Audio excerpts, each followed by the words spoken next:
अस्सलामुअलैकुम जी। Rawalpindi pigeon speak के तमाम दोस्तों का क्या हाल है जी? ठीक है, ऐसे से ठीक है जी। पहले तो तमाम दोस्तों को एडवांस ईद मुबारक।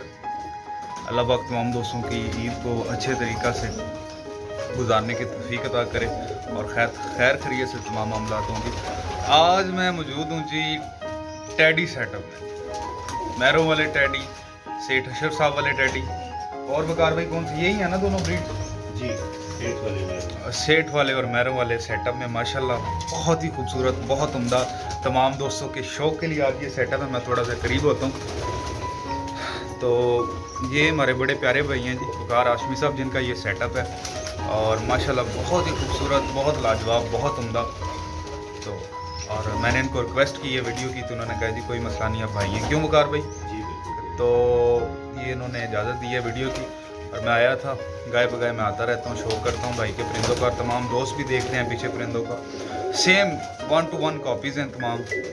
और माशाल्लाह सेटअप पूरा देखें, मैं आपको तफसीली वीडियो दिखाता हूँ। और मैं एक और बात इस मौका पे कहना चाहता हूँ कि ये बेहतरीन फार्मिंग है, क्यों वकार भाई? सबसे बेहतरीन फार्मिंग है और शौक़ का शौक़ और फार्मिंग की फार्मिंग है, ऐसे ही है वकार भाई। तो मैं जी तमाम दोस्तों को अब परिंदों का ज़रा क्लोज़अप दिखाता हूँ।